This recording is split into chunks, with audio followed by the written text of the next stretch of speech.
Ei, què passa? Benvinguts i benvingudes a una nova secció de cinema i tecnologia, com sempre, aquí, a Metadata. Max ha estrenat Dune Prophecy, la sèrie que pretén seguir l'èxit de les pel·lícules de Denis Villeneuve Dune Part 1 i 2, que per cert trobareu en català a la mateixa Max, i que adapten les novel·les que són tota una obra mestra de la ciència-ficció escrites per Frank Herbert. Dune Prophecy transcorre 10.000 anys abans dels successos de les pel·lícules, i com a fan absolut de l'univers Dune, haig de dir que sorprenentment m'està agradant molt. Però del que us vull parlar és del tractament que en fa de la tecnologia a la saga, perquè és més que interessant, perquè ens toca el crostó i més sobretot a dia d'avui amb tot el merder que tenim amb les intel·ligències artificials. A l'univers Dune la tecnologia es tracta amb un enfoc peculiar, que l'allunya de la típica narrativa en la que normalment es centra la ciència-ficció, que normalment es centra en avenços tècnics i gadgets diversos. En canvi, Frank Herbert utilitza la tecnologia com a rerefons que ressalta els aspectes ecològics, psicològics, sociopolítics, donant una importància molt superior al desenvolupament humà i espiritual per sobre de les eines tecnològiques. Perquè no us ha cridat mai l'atenció que una història que representa que passa d'aquí a milers i milers d'anys hi hagi una organització feudal i una utilització de la tecnologia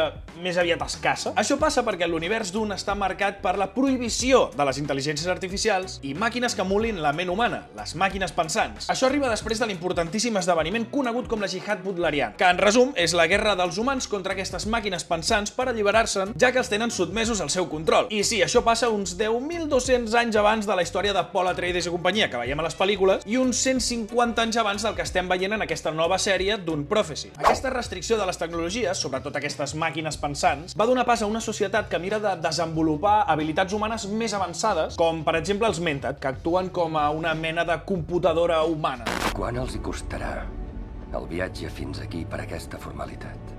3 navegadors de la Guilda i 1.460.062 solaris anada i tornada. O les mateixes Bene Gesserit, que perfeccionen les seves capacitats psicològiques i de manipulació a nivells extraordinaris. Això ho veiem tant a la sèrie com a les pel·lícules en, per exemple, el que n'anomenen la veu. Vine aquí, de genolls. Una altra manera peculiar en la que Herbert utilitza la tecnologia és en la vessant clarament ecologista de la història de Dune, on la tecnologia tendeix a integrar-se en l'entorn i les necessitats ecològiques, com per exemple els omnitòpters, unes màquines voladores inspirades en el moviment de les libèl·lules que reflecteixen l'adaptabilitat de les innovacions tecnològiques a l'ambient hostil del planeta d'Arrakis. O els d'Estilcossos, dels Fremen, que no només són avenços tecnològics, sinó exemples d'una sinergia perfecta entre ciència i supervivència, ja que estan dissenyats per recollir i reciclar l'aigua corporal, que funcionen de la següent manera. El Destilcos és un sistema de filtratge d'alta eficiència. Fins i tot tan aviat seria impossible sobreviure 2 hores sense portar-lo. Refreden el cos i reciclen l'aigua que perdem quan suem. Rep l'energia dels moviments corporals.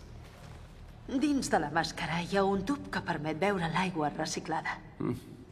Si funciona, el vestit només perd un dit d'humitat al cap del dia. I sobre les Bene Gesserit, en qui es centra principalment aquesta Dune Prophecy, no ens podem oblidar del seu principal objectiu, la selecció genètica, fent servir tècniques de reproducció selectiva que han anat perfeccionant durant milers d'anys i que tenen com a objectiu crear un individu anomenat el Kwisatz Haderach, una figura messiànica capaç d'accedir a un coneixement psíquic absolut. Per tant, aquí tenim el debat de la manipulació genètica de les Bene Gesserit, que té paral·lelismes amb els debats actuals amb tècniques com el CRISPR, una eina que permet modificacions precises en l'ADN i que planteja dilemes similars als que ja plantejava la saga als anys 60, com per exemple quins són els límits ètics de la perfecció de l'espècie humana. Tant a Dune ja estem veient l'impacte d'aquesta tecnologia genètica en la humanitat, ja no només des d'una perspectiva científica, sinó també ètica i filosòfica. A Dune, tot i ser un pilar indiscutible de la literatura de ciència-ficció, la tecnologia no domina la narrativa, sinó que actua com un mitjà per explorar temes més profuns com el lideratge, l'ecologia o el destí, i acaba sent també una crítica a la dependència excessiva de tecnologia, destacant, per exemple, els perills de la deshumanització de la societat. Al cap i a la fi, la prohibició d'aquestes màquines pensants és un recordatori a la necessitat d'equilibrar aquest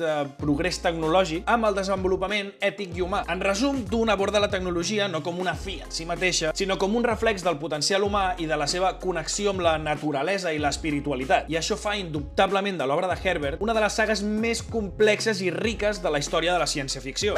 Només només volia aprofitar que aquest any, tant la segona part de la pel·lícula com ara la sèrie m'han fet reviure tota aquesta passió que tinc pel món de Dune, que a pesar de no ser jo un gran lector, tot això del que acabem de parlar fa que em quedi enganxat a uns llibres que són totxanes, que no m'hauria llegit en ma vida, i pel que fa a la sèrie ja us dic que m'està agradant bastant, i mira que en tenia molta por, perquè era complicat estar a l'alçada de l'imaginari que havien creat les pel·lícules de Villeneuve, que ho ha fet superbé, i n'està i molt a l'alçada, amb una història política, de grans cases, enganys, secrets, tractes, propòsits superiors a l'home. La sèrie la teniu a Max, així com les dues pel·lícules, que us recordo que les teniu doblades al català. La sèrie no, espavila, Max. I si has arribat fins aquí, ja saps el que et dic sempre, el vídeo t'ha agradat i t'ha entretingut el suficient com per deixar-te un bon like, que és absolutament gratuït i a nosaltres ens ajuda molt. I si ja vols estar sempre atent o atenta quan pugem aquest tipus de vídeos, subscriu-te al canal. Apa, ens veiem aviat, Fremens. Ciao!